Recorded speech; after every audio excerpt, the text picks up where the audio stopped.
Hello दोस्तों। हम आपका राजस्थान का इतिहास पढ़ रहे थे और राजस्थान के इतिहास में हमने आपके मेवाड़ का इतिहास है जो पूरा कर लिया है। आज हमें आपके एक नया राजवंश पढ़ने वाले हैं और उस नए राजवंश में हम आप अध्ययन करेंगे आज आपके आमेर का इतिहास। इस चीज को देखो, आज हम आपका पढ़ने वाले हैं आमेर का इतिहास। मेवाड़ राजवंश कंप्लीट होने के बाद आपका एक नया चैप्टर, एक नया अध्याय शुरू होने जा रहा है। तो आप एकदम दृढ़ निश्चय के साथ अपनी पेन और पुस्तक दोनों लेके बैठ जाइए और हम पढ़ने वाले हैं आपके आमेर का इतिहास बच्चों। चलो मैं बात करता हूँ आमेर के इतिहास की।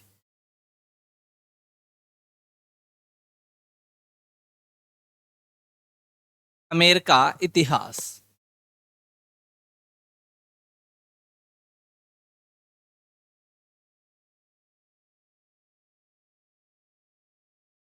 आमेर का इतिहास।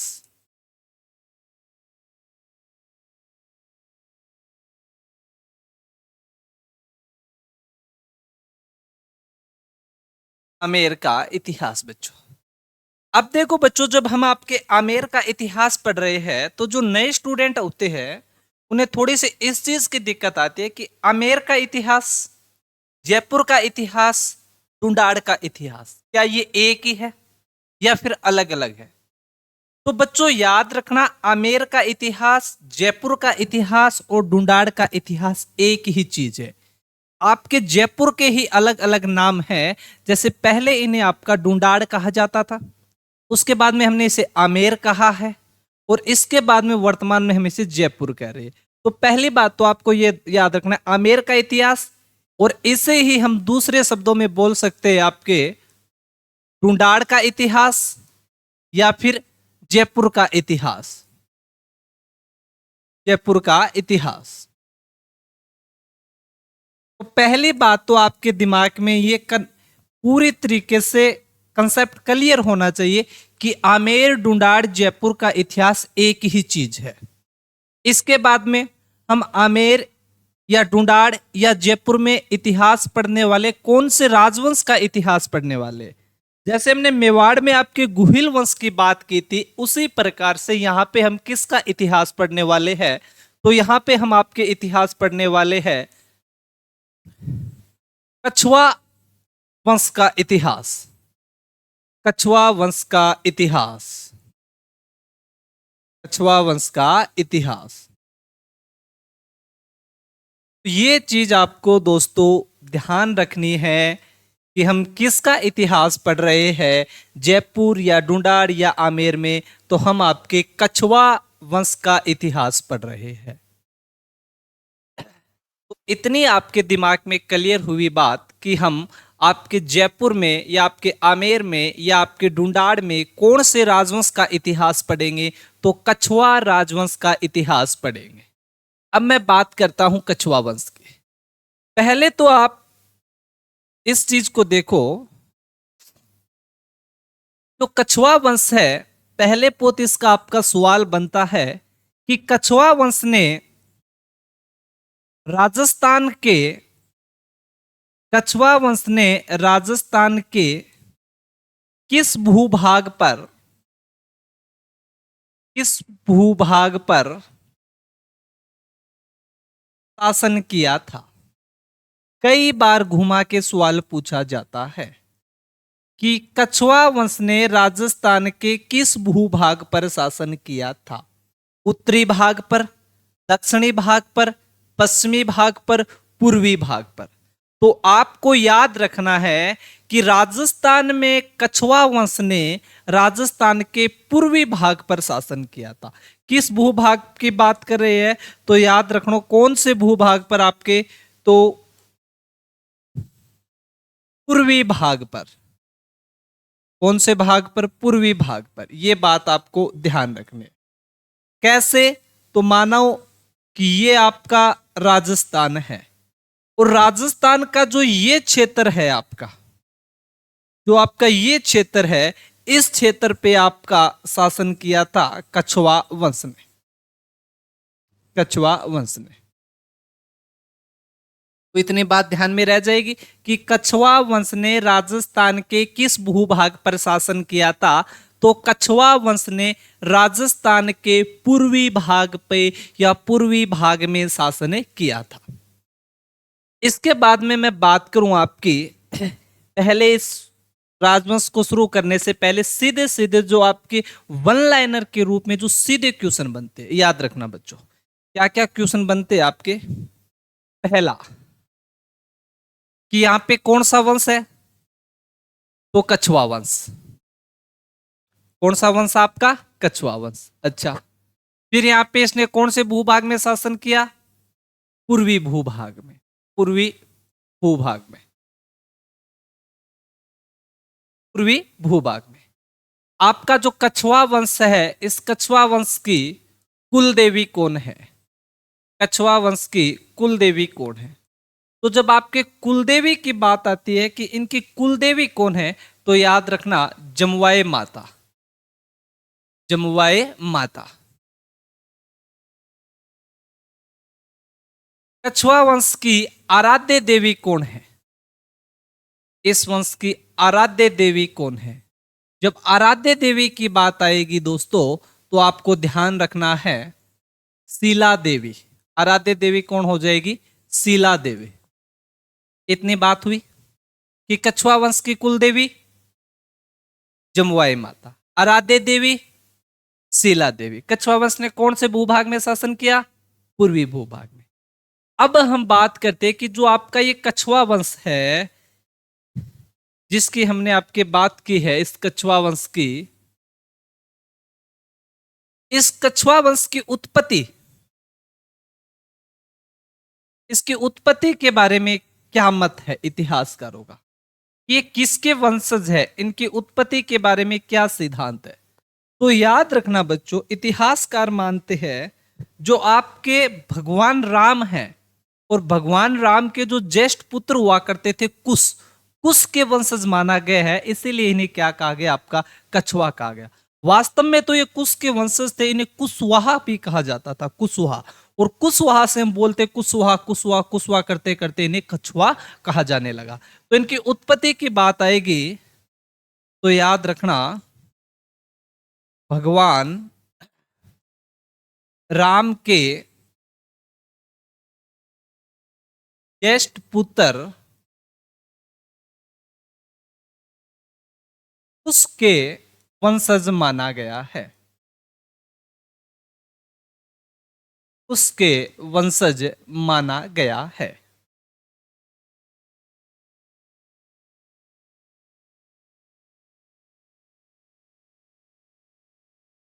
माना गया है, भगवान राम के ज्येष्ठ पुत्र कुश के वंशज ने माना गया है। इसके अलावा बात करूं मैं कछवा वंश का झंडा, तो याद रखना जो कछवा वंश का जो झंडा है, इस कछवा वंश के झंडे को पचरंगा कहा जाता है बच्चों। क्या कहा जाता है आपका, पचरंगा।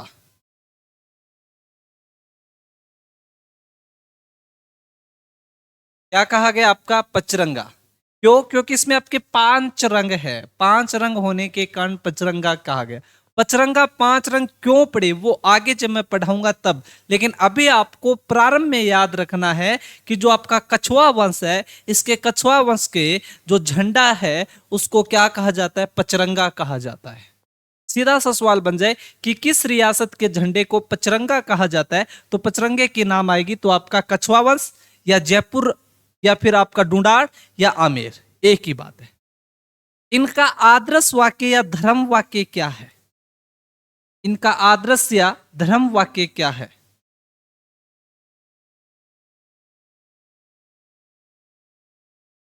धर्म वाक्य, धर्म वाक्य है इनका यतो धर्म कुतो जय। जहां धर्म होगा वहां उसकी विजय होगी, जय होगी। तो ये तो धर्म स्तुतो जय। तो इतनी बातें पहले आपको याद रखनी है। क्या क्या याद रखनी है बच्चों आपको, कि आमेर का इतिहास इसे आमेर भी बोला जाता है, इसे ही आपका डुंडाड़ या जयपुर भी कहा जाता है। यहां पर हमें कौन से वंश का इतिहास पढ़ना है, तो आपके कछुआ वंश का इतिहास पढ़ना है।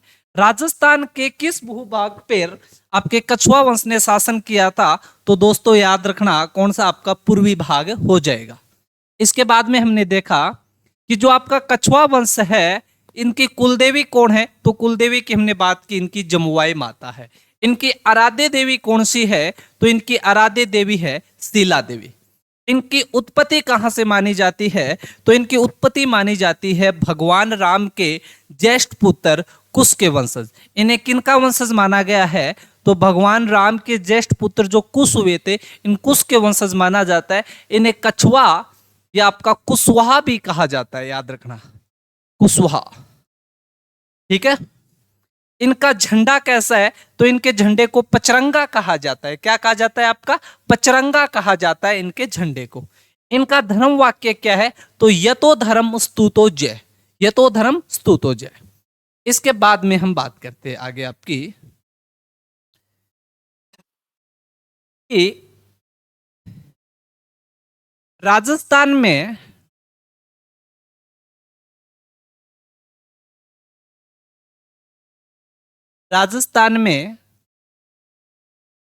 कछुआ वंश के संस्थापक कौन है, कछुआ वंश के संस्थापक कौन है, संस्थापक, तो संस्थापक के नाम आएगी, तो दोस्तों याद रखना दुल्हे राय,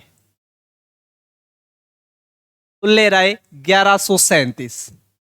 अब कैसे है वो हम बात करेंगे, अभी आपको सिर्फ इतना याद रखना है कि कछुआ वंश के राजस्थान या राजपूताना में संस्थापक कौन है, तो संस्थापक है आपके दुल्हे राय। कब स्थापना की, तो 1137 में। कब स्थापना की, तो संस्थापक कौन हो जाएंगे आपके दुल्हे राय। और आपकी स्थापना कैसे होगी वो देखेंगे, पर स्थापना 1137 ईस्वी, 1137 ईस्वी। इतनी बात हुई।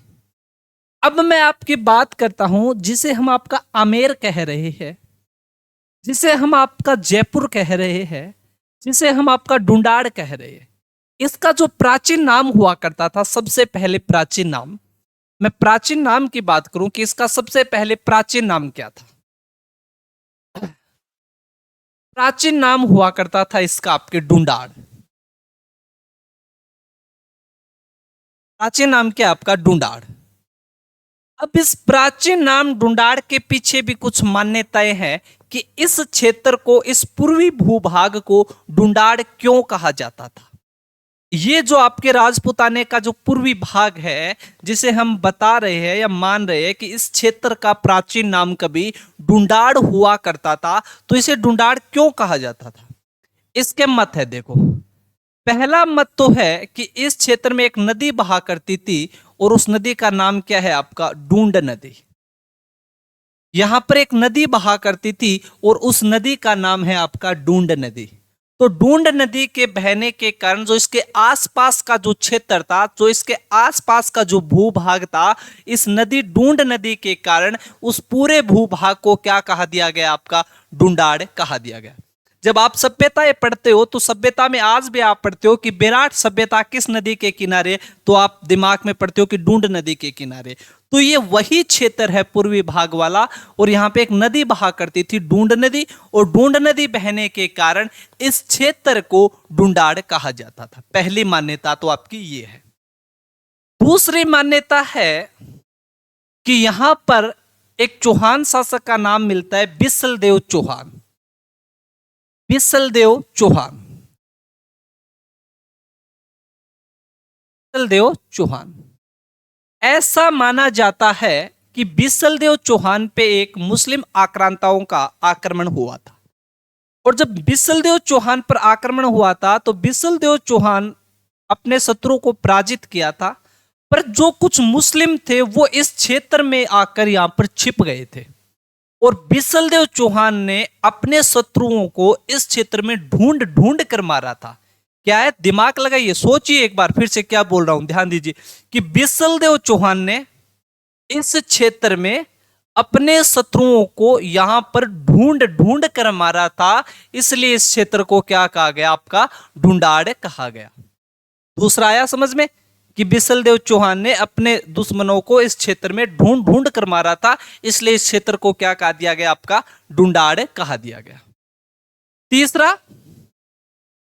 तीसरा ऐसी मान्यता है कि इस क्षेत्र में एक धांधु नाम का राक्षस रहता था, धांधु नाम का राक्षस रहता था, इसलिए इस क्षेत्र को क्या कहा गया, डुंडाड़ कहा गया, कि इस क्षेत्र में एक धांधु नाम का राक्षस रहा करता था और धांधु धांधु कहते कहते इस क्षेत्र को डुंडाड़ कहने लगे।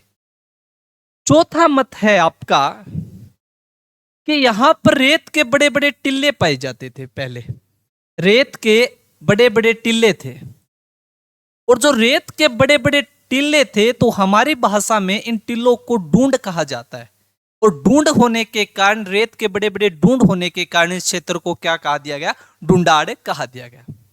तो मैंने आपको चारों मत बता दिए, लेकिन आपको ज्यादा टेंशन लेने की बात नहीं है, ऐसे आपसे कोई नहीं पूछेगा कि इस क्षेत्र को डुंडाड़ क्यों कहा जाता है। बस आपको थोड़ा सा दिमाग में क्लियर रखना है कि जहां पे कछवा वंश ने शासन किया था, इस क्षेत्र को पहले डुंडाड़ कहा जाता था। क्यों कहा जाता था, तो आपके दिमाग में यह पर्टिकुलर होना चाहिए कि यहां पर एक प्राचीन नदी बहा करती थी, ढूंढ नदी, इस क्षेत्र में बहाव था और उसके आसपास के बहाव वाले क्षेत्र को हमने ढूंढ नदी कहा दिया। दूसरा कि बिसलदेव चौहान ने अपने दुश्मनों को ढूंढ ढूंढ के मारा, इसलिए डुंडाड़ कहा दिया। तीसरा, यहाँ पे कोई धांधु नाम का राक्षस हुआ करता था, इसलिए हमने इसको डुंडाड़ कह दिया। और चौथा, यहाँ पर रेत के बड़े बड़े टीले हुए करते थे और टीले को हमारी भाषा में हम आपका ढूंढ कहते हैं, इसलिए इसको डुंडाड़ कह दिया। तो याद रखना, ये तो थी आपके डुंडाड़ शब्द क्यों कहा जाता है जयपुर वाले क्षेत्र को। अब हमने अभी आपकी बात की थी कि हमें आपका कछवा वंश पढ़ना है, और कछवा वंश में हमने शुरू किया कि कछवा वंश की स्थापना किसने की है, आपके दुल्ले राय ने। अब दुल्ले राय यहाँ पे स्थापना कैसे करते, तो अब हम पर्टिकुलर आपका लेके चलते हैं आपके दुल्ले राय को। तो मैं बात करता हूं आपकी दुल्ले राय। दुल्ले राय, पहले तो याद रखना कि जो दुल्ले राय है, ये नरवर के सामंत, नरवर के सामंत सोडा सिंह के पुत्र हुआ करते थे। नरवर के सामंत सोडा सिंह के पुत्र थे, सोडा सिंह के पुत्र थे। अब आपको दोस्तों कहानियों में नहीं जाना है, पेपर के हिसाब से हमें आपकी पर्टिकुलर बात करनी है। पहली बात, आपको पढ़ने से मतलब है, आपको कहानियों के भाव में नहीं आना है। आपको सिर्फ इतना याद रखना है कि राजस्थान में कछवा वंश की स्थापना किसने की, दुल्ले राय ने। दुल्ले राय के बारे में हम चर्चा करें कि ये नरवर के सामंत सोडा सिंह के क्या हुआ करते थे, पुत्र हुआ करते थे। इनका मूल नाम क्या है, तो इनका मूल नाम था आपका तेजकरण। इनका मूल नाम क्या मिलता है, तेजकरण। इनका मूल नाम क्या है, आपका तेजकरण। फिर इन्हें दुल्ले राय क्यों कहा जाता है, तो इसके पीछे भी एक मान्यता है, और मान्यता क्या है वो आपकी, कि जो तेजकरण थे वो बचपन में ही बहुत सुंदर थे, बचपन में बहुत ज्यादा सुंदर थे, और सुंदर होने के साथ साथ वो नरवर के सामंत के पुत्र हुआ करते थे, तो हमेशा से सज धज के रहा करते थे, सज धज के रहा करते थे, और आपके बहुत ज्यादा सुंदर थे।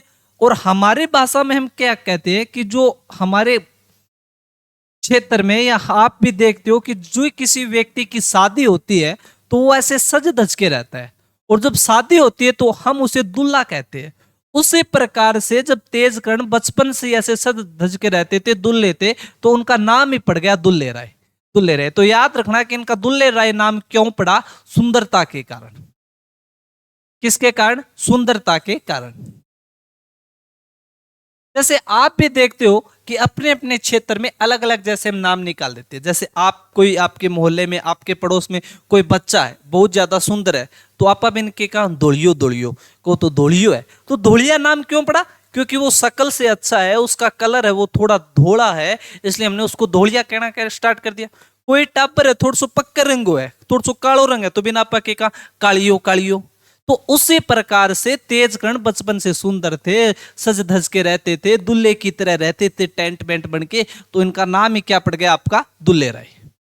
अब कहते हैं कि एक बार दुल्हे राय अपने साम्राज्य विस्तार करने के लिए इस क्षेत्र से निकल रहे थे, और जब इस क्षेत्र से निकल रहे थे तो जो आपका दौसा के आसपास का क्षेत्र है, जो आपका ये दौसा है, ये दौसा उस समय आपका दो भागों में बंटा हुआ था। जो आपका दौसा है ये दो भागों में बंटा हुआ था। एक तरफ तो इसमें चौहान शासन करते थे, एक तरफ कौन शासन करते थे, आपके चौहान, और एक तरफ थे आपके बड़गुजर। एक तरफ कौन थे, आपके बड़गुजर। अब चौहानों में जो यहां का सामंत था वो था आपका रालपसी, रालपसी चौहान। और रालपसी चौहान परेशान था इन बड़गुजरों से। किनसे, आपके बड़गुजरों से, क्योंकि बड़गुजर इन पे आक्रमण करते रहते थे, कभी कभी कभी कुछ कभी कुछ। इसलिए जब दुल्हे राय यहां से निकल रहे थे अपनी सेना के साथ, तो जो आपका रालपसी था, ये मानो कि आपके दुल्हे राय है और अपने साम्राज्य विस्तार के लिए इस क्षेत्र से निकल रहे थे। जब क्षेत्र से सेना के साथ निकल रहे थे तो जो आपका ये रालपसी है, ये रालपसी आपके दुल्हे राय से सहायता मांगता है, और सहायता मांग के बड़गुजरों से, बड़गुजरों के आतंक से मुक्ति दिलाने की प्रार्थना करता है। तो कहते हैं कि दुल्हे राय ने इन बड़गुजरों को इस क्षेत्र से पराजित कर दिया था, आपके बड़गुजरों को इस क्षेत्र से पराजित कर दिया था, और ये जो क्षेत्र था ये चौहानों को सौंप दिया था। ये क्षेत्र किसको सौंप दिया, आपके चौहानों को सौंप दिया। जब चौहानों को सौंप दिया, ये बात है आपके 1137 ईस्वी के आसपास। जब चौहानों को सौंपा, लेकिन कहते हैं कि रालपसी के कोई पुत्र नहीं था, और रालपसी की एक पुत्री थी, और उस पुत्री का नाम था सुजान कंवरी। उस पुत्री का क्या नाम था आपका, सुजान कंवरी। और कहते हैं कि रालपसी ने अपनी पुत्री सुजान कंवरी का विवाह कर दिया, किसके साथ, आपके दुल्हे राय के साथ। तो आपके चौहान सामंत रालपसी ने अपनी पुत्री सुजान कंवरी का विवाह कर दिया, किसके साथ, आपके दुल्हे राय के साथ। जब दुल्हे राय के साथ विवाह कर दिया तो ये जो पूरा क्षेत्र था, ये पूरा का पूरा क्षेत्र किसके अधीन में आ गया, आपके दुल्हे राय के अधीन में आ गया। तो इस प्रकार से दुल्हे राय ने 1137 ईस्वी में बड़गुजरों को पराजित करके आपके दौसा पर क्या कर लिया, अधिकार कर लिया। ये क्षेत्र कौन सा है, आपका दौसा। तो दौसा पे अधिकार हो गया किसका, आपके दौसा पे अधिकार हो गया दुल्हे राय का। तो इसलिए याद रखोगे कि दुल्हे राय ने कछवा वंश की टुंडाड़ प्रदेश में स्थापना कब की, 1137 ईस्वी में। किसको पराजित करके, बड़गुजरों को पराजित करके। और अपनी जो पहली राजधानी है, वो पहली राजधानी भी किसको बनाया, तो पहली राजधानी बनाया दौसा को। पहली राजधानी किसको बनाया, दौसा को। इस प्रकार से दौसा क्षेत्र पे दुल्हे राय का अधिकार हो गया। अब दौसा पे अधिकार होने के पास जो दौसा के आसपास के जैसे क्षेत्र थे आपके, मैं बात करूं आपकी जैसे खोगंग, आपके गेटोर, आपके झोटावाड़ा, इन क्षेत्रों पर भी अधिकार कर लिया किसने, आपके दुल्हे राय ने। और दुल्हे राय ने इन क्षेत्रों पर अधिकार करके इन क्षेत्रों को अपने साम्राज्य में सम्मिलित कर लिया, अपने साम्राज्य में क्या कर लिया, शामिल कर लिया। इस प्रकार से धीरे धीरे से दुल्हे राय का अब साम्राज्य बढ़ रहा है। और इसी के साथ दुल्हे राय ने आपके दौसा के पास एक क्षेत्र पड़ता था मांची, और मांची से मीणाओं को पराजित किया। मांची में किसको पराजित किया, आपके मीणाओं को पराजित किया। और मीणाओं को पराजित करके, आपके मीणाओं को पराजित करके मांची को अपने राज्य में शामिल कर लिया, अपने राज्य में शामिल कर लिया। और अपने राज्य में शामिल तो किया ही किया, और साथ में क्या किया, मांची का नाम बदला। और मांची का नाम बदलकर, मांची का नाम बदलकर अपने पूर्वज, क्योंकि मैंने बताया था कछवा स्वयं को भगवान राम के ज्येष्ठ पुत्र कुश के संतान मानते, तो इन्होंने अपने पूर्वज भगवान राम के नाम पे मांची का नाम कर दिया रामगढ़। मांची का नाम क्या कर दिया? रामगढ़। तो याद रखोगे कि रामगढ़ का प्राचीन नाम या पुराना नाम क्या है? तो मांची है। मांची पर अधिकार किसने किया था? आपके दुल्ले राय ने। किनको पराजित किया था? आपके मीणाओं को पराजित किया था। और मीणाओं को पराजित करके अपने राज्य या अपने साम्राज्य में शामिल करके मांची का नाम बदल कर क्या कर दिया? रामगढ़। क्या कर दिया? रामगढ़। और रामगढ़ को अपने साम्राज्य की क्या बना ली? राजधानी। क्या बना ली? राजधानी। तो याद रखो कि कछवा वंश की पहली राजधानी कौन सी थी? दौसा। दूसरी राजधानी कौन सी बन रही है? आपकी रामगढ़। या फिर रामगढ़ की जगह आप क्या नाम बोल सकते हो? मांची। तो पहली राजधानी कौन सी है आपकी? दौसा। दूसरी राजधानी आपकी रामगढ़। अब रामगढ़ राम रखने के साथ साथ दुल्ले राय ने यहां पर एक मंदिर बनवाया। और वो मंदिर किसका था? तो वो मंदिर था जमुआई माता का। किसका मंदिर था? जमुआई माता का। और मैंने स्टार्टिंग में ही बताया था कि कछवा वंश की कुल देवी कौन है? जमुआई माता। तो अपनी कुल देवी जमुआई माता का मंदिर रामगढ़ में किसने बनवाया? दुल्ले राय ने। तो आपके जमुआई माता का मंदिर कहां पर बना हुआ है? रामगढ़ में। अब जब जमुआई माता का रामगढ़ में मंदिर बन गया तो लोग पूछते कि जमुआई माता का मंदिर कहां पर है? रामगढ़ में। जमुआई माता का मंदिर कहां पे? रामगढ़ में। तो रामगढ़ जमुआई माता का इस प्रकार से आपका ये मानो संबंध हुआ कि रामगढ़ का बाद में नाम बदल करे या बदल के नाम ही पड़ गया क्या? जमुआ रामगढ़। क्या नाम पड़ गया? जमुआ रामगढ़। तो याद रखोगे मांची, रामगढ़, जमुआ रामगढ़ एक ही क्षेत्र है। पहले इस क्षेत्र का नाम मांची हुआ करता था, बाद में इस क्षेत्र का नाम रामगढ़ पड़ा और बाद में इसका नाम क्या पड़ गया? जमुआ रामगढ़। तो याद रखना, अगर पूछ लिया जाए कि आमेर या ढूंढाड़ राज्य की राजधानी पहली दौसा, दूसरी दूसरी आप इसका नाम मांची भी बोल सकते हो, इसका नाम आप रामगढ़ भी बोल सकते हो और इसका नाम आप जमुआ रामगढ़ भी बोल सकते हो। तीनों ही सही है, लेकिन याद रखना कि इसका नाम ज्यादा उचित बढ़िया कौन सा रहेगा? रामगढ़ रहेगा। क्योंकि मांची तो नाम पहले था, जीतने के बाद इसका नाम रामगढ़ पड़ा और जीतने के बाद इसे क्या बनाया? राजधानी। और बाद में मंदिर बनने के कारण जमुआई माता का मंदिर बना, उस मंदिर बनने के कारण इसका नाम बाद में क्या पड़ा? आपका जमुआ रामगढ़। इतनी बातें आपको याद रखनी है दुल्ले राय की। और कहते हैं कि 1170 ईस्वी में 1170 ईस्वी में 1170 ईस्वी में दुल्ले राय की क्या हो गई? मृत्यु। दुल्ले राय की क्या हो जाती है? आपकी मृत्यु हो जाती है। दुल्ले राय की क्या हो गई? मृत्यु। तो इतनी चीजें हमें दुल्ले राय के बारे में याद रखनी है। क्या क्या चीजें हमने दुल्ले राय के बारे में पढ़ी है? तो देखो कि दुल्ले राय नरवर के सामंत सोडा सिंह के पुत्र हुआ करते थे। मूल नाम इनका तेजकरण था। दुल्ले राय नाम क्यों पड़ा? सुंदरता के कारण। 1137 ईस्वी में बड़गुजरों को हराकर दौसा पर अधिकार किया। तो आपके दौसा पर जब अधिकार होता है तो राजस्थान में कछवा वंश की स्थापना कब होती है? आपकी 1137 ईस्वी में। और अपनी राजधानी किसे बनाई? आपकी दौसा को। इसके बाद में इन्होंने दौसा के आसपास के क्षेत्र खोगंग, गेटोर और झोटावाड़ पर अधिकार किया और अधिकार करके अपने साम्राज्य में शामिल कर लिया। इसके बाद में इन्होंने जो मांची में मीणा रहते थे, मीणाओं को पराजित किया और मांची को अपने राज्य में शामिल कर लिया। और मांची का नाम बदलकर अपने पूर्वज भगवान राम के नाम पर क्या रख दिया? रामगढ़ रख दिया। और रामगढ़ रखने के साथ साथ अपनी कुल देवी जमुआई माता का यहां पर मंदिर बनवाया।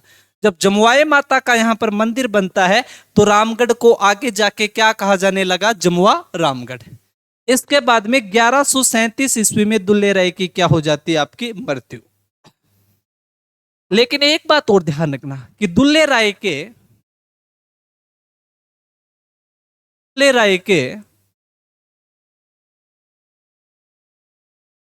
राजपुताना में विवाह, दुल्ले राय के राजपुताना में विवाह कहां कहां इन्होंने विवाह किए थे? पहला विवाह तो हम देख चुके हैं कि आपके चौहान सामंत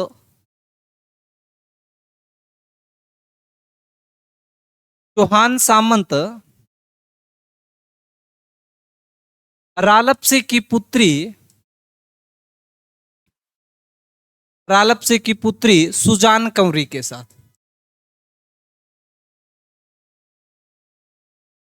सुजान कंवरी के साथ। पहला विवाह तो इन्होंने चौहान सामंत जो रालपसी होता था उस रालपसी की पुत्री सुजान कंवरी के साथ किया था। और चौहान सामंत ये रालपसी कहाँ का था? तो ये आपके दौसा का। कहाँ का? आपके दौसा का। एक इन्होंने विवाह और किया था, एक जगह पड़ती है आपकी लालसोट। कौन सी? आपकी लालसोट। लालसोट भी दौसा में आता है। तो लालसोट में आपका एक चौहान राजकुमारी थी। पहले तो मैं बता देता हूं, जो चौहान सामंत था, चौहान सामंत था आपका रतन सिंह। चौहान सामंत रतन सिंह। और चौहान सामंत रतन सिंह ने, रतन सिंह की पुत्री हुआ करती थी आपकी मारूनी। और मारूनी के साथ विवाह किया था दुल्ले राय ने। इसने आपके दुल्ले राय ने। तो यह भी याद रखना कि आपके दो विवाहों का उल्लेख मिलता है, एक तो आपके सुजान कंवरी के साथ और दूसरी आपकी मारूनी के साथ। दुल्ले राय के बाद में आपके कछवा वंश में आगे जाके किसी शासक का उल्लेख मिलता है तो वो शासक है आपके कोकिल देव। और आपके कोकिल देव।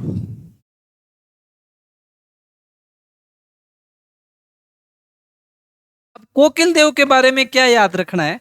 तो कोकिल देव के बारे में एक तो याद रखना है कि जब आपके दुल्ले राय ने अपना साम्राज्य स्थापित किया, जिसमें आपका दौसा क्षेत्र है, दौसा क्षेत्र के पास खोगंग, गेटोर, झोटावाड़ा के क्षेत्र भी शामिल कर लिए, इसी में आपका शामिल कर लिया मांची भी।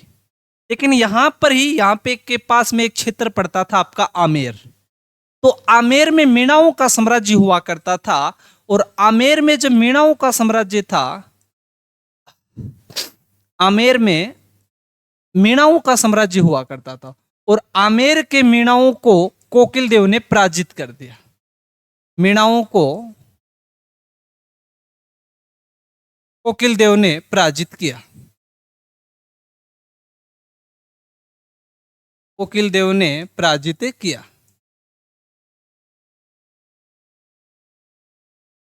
और कोकिल देव ने मीणाओं को पराजित करके अपने साम्राज्य में शामिल कर लिया। किसको? आपके आमेर को। आमेर को शामिल कर लिया और आमेर को अपने साम्राज्य की नई क्या बनाई? राजधानी। नई क्या बनाई? राजधानी। क्या बना ली? अपनी राजधानी। ये सारा कार्य कब हुआ था? तो 1207 ईस्वी में। कब हुआ था? आपके 1207 ईस्वी में। तो अभी तक हम ढूंढाड़ राज्य की 3 राजधानियों के बारे में जिक्र कर चुके। पहली दौसा, दूसरी रामगढ़, किसने बनाई? दोनों दुल्ले राय ने। तीसरी राजधानी आमेर। आमेर को कौन बना रहा है? कोकिल देव। और याद रखना, जो ये राजधानी बनी थी आपकी आमेर, ये सबसे लंबे समय तक राजधानी रहेगी। सबसे लंबे समय तक, लगभग ये आपकी 400 सालों तक राजधानी रहेगी। क्योंकि आगे जाके जयपुर राजधानी बनेगी 1727 के आसपास जाके। तो 1207 से लेके 1727 तक जो आपके ढूंढाड़ राज्य की राजधानी रहेगी वो कौन सी रहेगी? आपकी आमेर। इसके अलावा कोकिल देव ने यहाँ पे एक मंदिर बनवाया था। और वो मंदिर किसका था? तो वो मंदिर था अंबिकेश्वर महादेव का। अंबिकेश्वर महादेव का मंदिर। अंबिकेश्वर महादेव का मंदिर। अंबिकेश्वर महादेव के मंदिर का निर्माण करवाया। मंदिर का निर्माण करवाया। तो कोकिल देव ने आपके 2-3 काम किए। याद रखना क्या क्या काम किया। एक तो इन्होंने आमेर पर विजय प्राप्त की। दूसरी, आमेर को अपनी क्या बनाया? राजधानी बनाया। और फिर आपके आमेर में एक मंदिर बनवाया। और वो मंदिर किसका बनवाया? आपके अंबिकेश्वर महादेव का मंदिर बनवाया। ठीक है, इतनी बात आपको याद रखनी है। किसकी? कोकिल देव की। और कई बार पूछ लिया जाता है कि आमेर का प्राचीन नाम क्या है। तो आमेर के प्राचीन नाम की बात की जाए तो इसका नाम होता था आपका अंबिकापुर। अंबिकापुर। आमेर का प्राचीन नाम क्या है आपका? अंबिकापुर। अंबिकापुर। इसके बाद में मैं बात करूं, पहले हमने दुल्ले राय की बात की, उसके बाद में हमने कोकिल देव की बात की। अब कोकिल देव के बाद में आमेर में अगर किसी शासक का उल्लेख मिलता है तो उनका नाम आता है आपका रामदेव। क्या नाम आता है आपका? रामदेव। और रामदेव के बारे में आपको एक ही बात याद रखनी है, और वो रामदेव के बारे में आपको एक बात क्या याद रखनी है कि रामदेव ने आपके एक महल बनवाए थे और उन महल का नाम है कदमी महल। कौन से महल? आपके कदमी महल। तो पूछ लिया जाए कि जयपुर या डुंडाड़ या आमेर में कदमी महलों का निर्माण किसने करवाया था, तो कदमी महलों का निर्माण आपके रामदेव ने करवाया था। और ये कदमी महल फेमस क्यों है? तो इसमें आपके कछुआ वंश के कछुआ वंश के कछुआ वंश के शासकों का राज तिलक होता है। ये बात आपको याद रखनी, शासकों का राज तिलक होता है। तो पूछ लिया जाए कि कछुआ वंश के शासकों का राज तिलक किस महल में होता है, तो कदमी महलों में। कदमी महलों का निर्माण किसने करवाया? तो आपके रामदेव ने करवाया था। इनका जो राज तिलक है, ये राज तिलक करता कौन है? आपके आमेर के जो कछुआ वंश है, इनका राज तिलक करता कौन है? तो याद रखना, मीणा जाति के लोग करते हैं। कौन करते हैं? आपके मीणा जाति के लोग। मीणा जाति के लोग। इतनी बातें आपको याद रखनी है। तो अभी तक हमने स्टार्टिंग के आपके 2-3 शासकों के बारे में चर्चा की है, और उन चर्चाओं में हमने क्या क्या पढ़ा है कि एक तो हमने देखा आपके दुल्ले राय, उसके बाद में हमने आपका पढ़ा कोकिल देव, और कोकिल देव के बाद में पढ़ा हमने आपका रामदेव। इसके बाद में मैं आपकी चर्चा करूं तो एक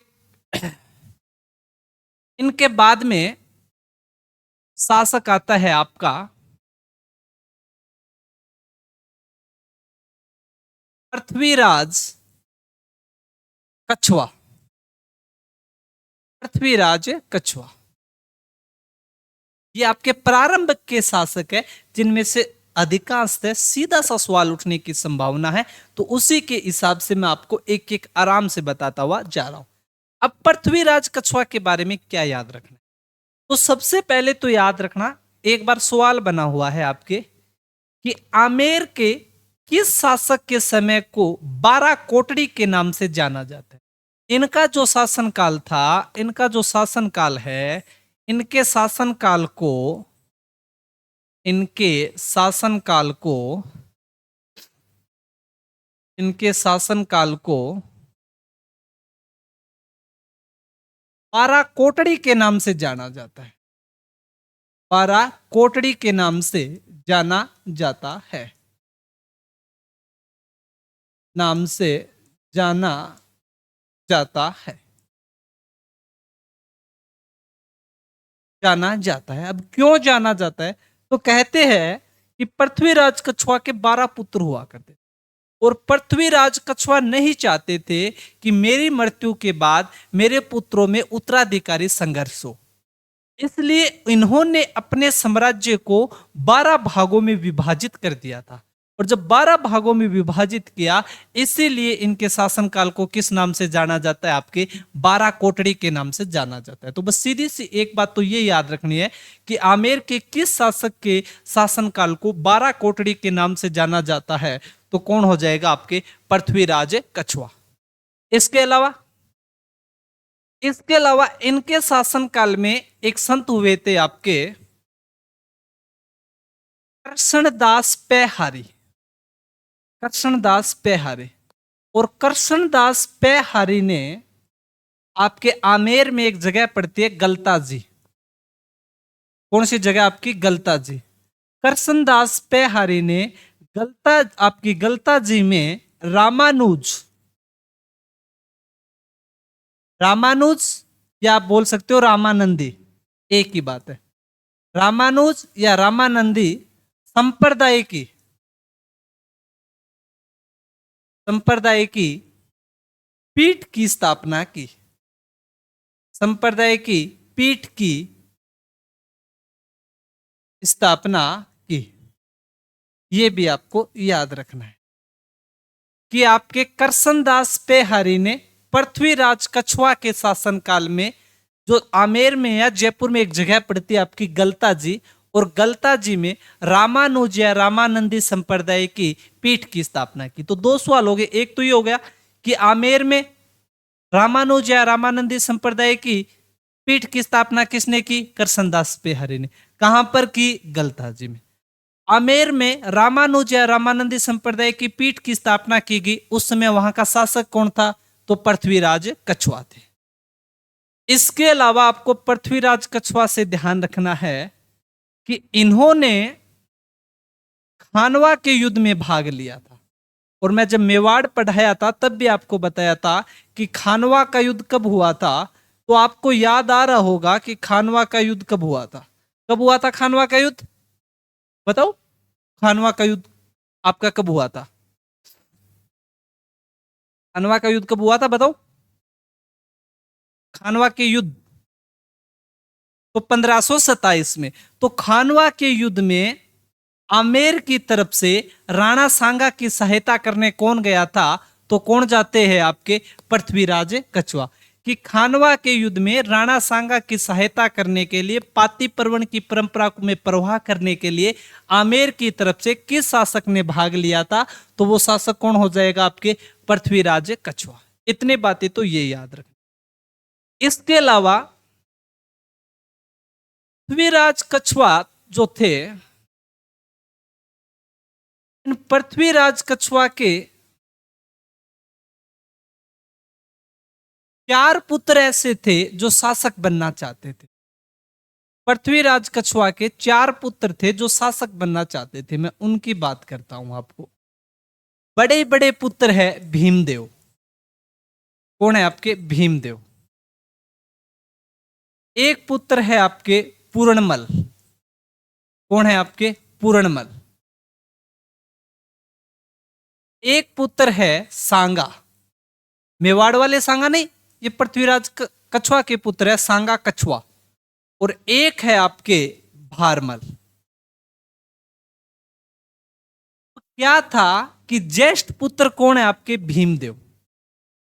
भीमदेव थे ज्येष्ठ पुत्र, इसलिए आमेर का अगला शासक बनना था किसको? आपके भीमदेव के।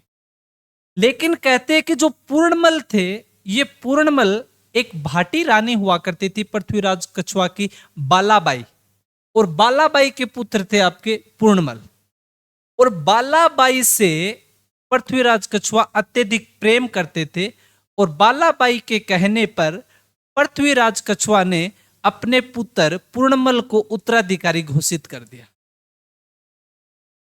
उत्तराधिकारी घोषित कर दिया। उत्तराधिकारी घोषित किया। किनके कहने पर? तो बालाबाई के कहने पर। बालाबाई कौन है? तो पृथ्वीराज कछवा की, पृथ्वीराज कछवा की, पृथ्वीराज कछवा की, पृथ्वीराज कछवा की भाटी रानी। पृथ्वीराज कछवा की भाटी रानी हुआ करती थी बालाबाई। और इनके कहने पे